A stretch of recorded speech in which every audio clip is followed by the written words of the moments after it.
जी association academy में आप सबका फिर से स्वागत अभिनंदन है। हमारा जीएस का लगातार टेस्ट चल रहा है, साथ में हम आपके लिए जीएस का सुपर फास्ट वीडियो भी लाते हैं। आज का हमारा टॉपिक इल्तुतमिश है। इल्तुतमिश से संबंधित जितने भी प्रश्न प्रतियोगी परीक्षाओं में आए हैं या आ सकते हैं, उनका सबका समावेश किया गया है।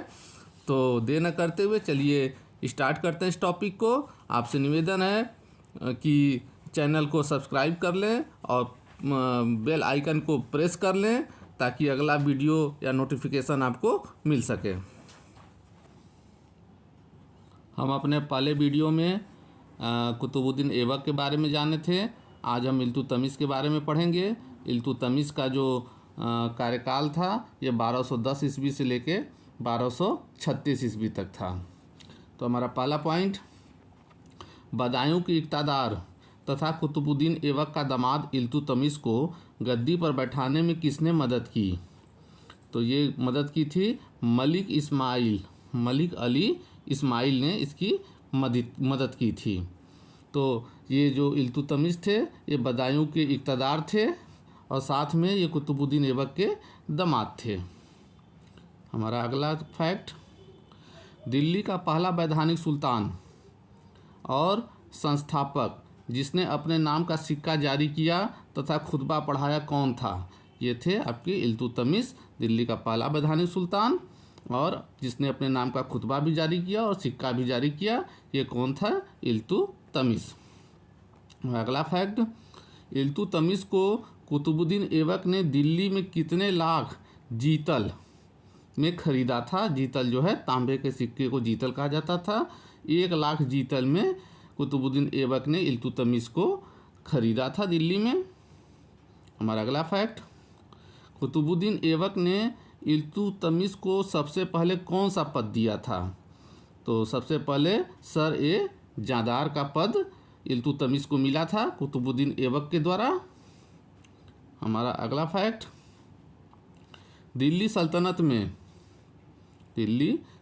में सर ए जादार कौन सा पद था? तो सर ए जादार जो है अंगरक्षकों के प्रधान को ही सर ए जादार कहा जाता था। अगला देखते हैं, मुल्तान को जीतने तथा कुबाचा को हराने में किस सूफी संत ने इल्तुतमिश की मदद की थी? तो वो सूफी संत थे बहाउद्दीन ज़कारिया ने इल्तुतमिश की मदद की थी मुल्तान को जीतने में और मुल्तान के शासक कुबाचा को हराने में। हमारा अगला फैक्ट, मुल्तान के शासक ने मुल्तान में कौन सा मदरसा बनवाया था जिसमें मिनहाजुद्दीन सिराज को शिक्षक नियुक्त किया था? वो मदरसा जो था उसका नाम था मुल्तान का फिरोजी मदरसा, जिसे मुल्तान के शासक ने बनाया था और इसमें शिक्षक कौन थे? मिनहाजुद्दीन सिराज थे। चलते अगले प्रश्न की ओर। इल्तुतमिश ने मिनहाजुद्दीन सिराज को कौन सा पद प्रदान किया था? तो इल्तुतमिश ने ग्वालियर का सदर ए जहां मिनहाजुद्दीन को ग्वालियर का सदर ए जहां बनाया था। हमारा अगला फैक्ट, इल्तुतमिश के शासनकाल में अवध क्षेत्र, कौन सा? अवध क्षेत्र में किसका विद्रोह हुआ था? पीर्थू या वर्तु का विद्रोह हुआ था। कई बार परीक्षाओं में पूछा गया है, पीसीएस के परीक्षाओं में पूछा गया है। पीर्थू या वर्तु का विद्रोह कहाँ हुआ था? अवध क्षेत्र में हुआ था। किसके शासनकाल में हुआ था? इल्तुतमिश के शासनकाल में। अगला देखते हैं, सल्तनत काल का वह कौन सा पहला सुल्तान था जिसने दोआब क्षेत्र के महत्व को समझा? ये भी परीक्षाओं में पूछा गया है। तो इल्तुतमिश वह पहला शासक था जिसने दोआब क्षेत्र के महत्व को समझा।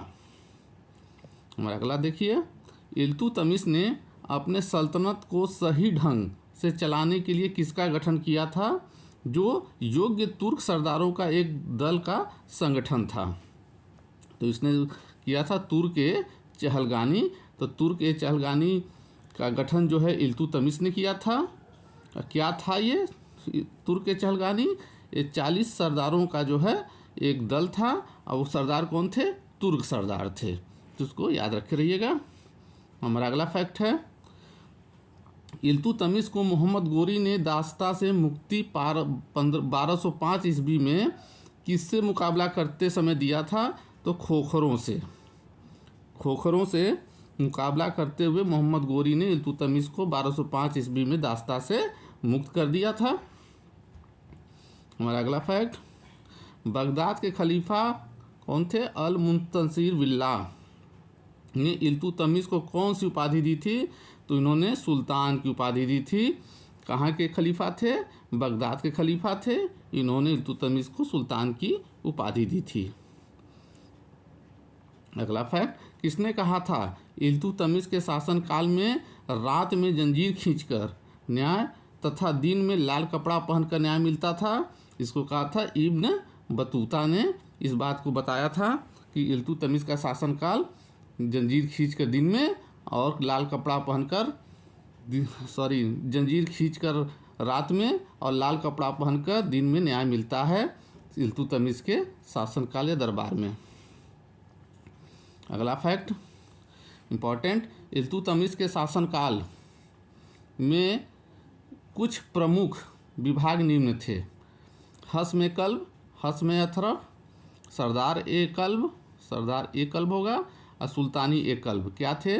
हस्म कल्ब जो है केंद्रीय सेना को जो है हस्म कल्ब कहते थे। हस्म अथरफ प्रांतीय सेना कहलाती थी। सरदार ए कल्ब जो है घुड़सवार सेना को कहते थे। और सुल्तानी ए कल्ब जो है सुल्तान की रक्षा करने वाली सेना जो है सुल्तानी ए कल्ब कहलाती है। इसको याद रख के रहिएगा। इक्तादारी प्रणाली की शुरुआत सर्वप्रथम किस सुल्तान ने किया था? तो इल्तुतमिश ने सर्वप्रथम इक्तादारी प्रणाली की शुरुआत की थी। क्या थी इक्ता व्यवस्था? इस व्यवस्था के तहत सभी सैनिक व गैर सैनिक अधिकारियों को नगद वेतन के बदले भूमि प्रदान की जाती थी। यही थी आपकी इक्ता व्यवस्था जिसे इल्तुतमिश ने शुरू किया था। हमारा अगला फैक्ट, इल्तुतमिश ने चांदी का टंका तथा तांबे का जीतल का प्रचलन किया। साथ ही इसने टकसाल की स्थापना कहाँ की थी? इसने टकसाल की स्थापना जो है दिल्ली में की थी। तो इसने चांदी का टंका और तांबे का जीतल का प्रचलन कराया था। किसने? इल्तुतमिश ने। हमारा अगला फैक्ट, इल्तुतमिश के समय चांदी का टंका 175 ग्रेन का था और तांबे का जीतल कितने रत्ती का था? 32 रत्ती का था। इसको भी याद रखिएगा। चांदी का टंका 175 ग्रेन और तांबे का जीतल 32 रत्ती। अगला फैक्ट, इल्तुतमिश के बारे में किसने कहा था? सिक्कों पर टकसाल का नाम लिखवाने की शुरुआत इल्तुतमिश ने की। उसका शासनकाल मुद्रा प्रणाली में सुधार हेतु युगांतकारी काल माना जा सकता है। इसको कहा था इतिहासकार नेल्सन राइट ने कहा था। याद रखिएगा, वेरी इंपॉर्टेंट फैक्ट कि नेल्सन राइट का वक्तव्य था इल्तुतमिश के लिए कि तो उसका जो है युगांतकारी काल था। किस लिए? टकसाल पे नाम लिखवाने के लिए और सिक्का को चलाने के लिए, मुद्रा प्रणाली में सुधार के लिए। हमारा अगला फैक्ट, वह कौन से 3 प्रमुख सूफी संत थे जो कि इल्तुतमिश के समकालीन थे? तो याद रखे रहिएगा, ये 3 सूफी संत जो है कौन थे? बख्तियार काकी, बहाउद्दीन जकारिया और ख्वाजा हमीदुद्दीन नागौरी। ये तीनों जो है इल्तुतमिश के समकालीन सूफी संत थे। हमारा अगला फैक्ट, भारत के इतिहास का पहला मकबरा दिल्ली में मलकपुर में, दिल्ली के मलकपुर में कौन सा मकबरा? सुल्तानगढ़ी का मकबरा, जिसे अठपहला मकबरा भी कहते हैं। अठपहला मकबरा भी कहते हैं। इल्तुतमिश ने किसके स्मृति में बनवाया था? तो उसने अपने पुत्र नसरुद्दीन महमूद की स्मृति में बनवाया था। याद रखिए कि भारतीय इतिहास पहला मकबरा था। ये कहाँ बना था? सुल्तानगढ़ी में बनाया था। सुल्तानगढ़ी का मकबरा था दिल्ली के मलकपुर में और अपने पुत्र नसरुद्दीन महमूद की स्मृति में इसने बनाया था पहला मकबरा। भारत में गुंबद निर्माण का पिता किसे कहा जाता है? इल्तुतमिश को गुंबद निर्माण का पिता कहा जाता है, क्योंकि जो सुल्तानगढ़ी का मकबरा था उसमें जो है बाकायदे गुंबद बनाया गया था। अगला प्रश्न देखते हैं, हौज शमसी ईदगाह तथा जामा मस्जिद इल्तुतमिश ने कहाँ बनवाया था? बदायूं में बनाया था। तो बदायूं का जामा मस्जिद इल्तुतमिश ने बनवाया था, बदायूं का हौज शमसी इल्तुतमिश ने बनवाया था, और बदायूं का शमसी ईदगाह भी इल्तुतमिश ने बनवाया था। हमारा अगला फैक्ट, इल्तुतमिश का मकबरा कहाँ स्थित है? तो इल्तुतमिश का मकबरा जो है आपके दिल्ली में स्थित है। हमारा अगला फैक्ट, अतारकीन दरवाज़ा इल्तुतमिश ने किसके स्मृति में बनवाया था? तो हमीदुद्दीन नागौरी की स्मृति में इल्तुतमिश ने अतारकीन दरवाज़ा बनाया था। अभी हमने ऊपर बताया था कि हमीदुद्दीन नागौरी जो है इल्तुतमिश के समकालीन थे, इनके मरने पे इसने अतारकीन दरवाज़ा का निर्माण इल्तुतमिश ने कराया था। हमारा अगला फैक्ट, किसने कहा था इल्तुतमिश की तरह धर्मपरायण, दयालु, विद्वानों और महात्माओं का आदर करने वाला कोई दूसरा सुल्तान नहीं हुआ? इसको कहा था मिन्हाजुद्दीन सिराज ने अपने पुस्तक तबकाते नसीरी में। अपने पुस्तक तबकाते नसीरी में मिन्हाजुद्दीन सिराज ने इस बात को कही थी। हमारा अगला फैक्ट, सभी ने इल्तुतमिश को दिल्ली का वास्तविक संस्थापक माना, लेकिन वह कौन सा एक ऐसा इतिहासकार था जिसने दिल्ली सल्तनत का वास्तविक संस्थापक कुतुबुद्दीन ऐबक को माना? तो वो थे आपके इतिहासकार बुलजुले हेग। बुलजुले हेग ने क्या किया था? उन्होंने इल्तुतमिश को वास्तविक संस्थापक न मानकर इन्होंने कुतुबुद्दीन ऐबक को जो है दिल्ली सल्तनत का जो है वास्तविक संस्थापक माना था। एकमात्र इतिहासकार बुलजुले हेग, याद रखिएगा, वेरी इंपॉर्टेंट फैक्ट। अगला फैक्ट देखते हैं, 1221 ईस्वी में चंगेज खां के नेतृत्व में मंगोल सेना ख्वारिज्म के राजकुमार का पीछा करते हुए दिल्ली की सीमा तक पहुंची थी। चंगेज खां के नेतृत्व में ख्वारिज्म के राजकुमार का पीछा करते हुए दिल्ली तक पहुंची थी, लेकिन इल्तुतमिश ने ख्वारिज्म के राजकुमार को दिल्ली में शरण देने से इनकार कर दिया। ख्वारिज्म के राजकुमार कौन था? तो वो राजकुमार था मंगबरनी।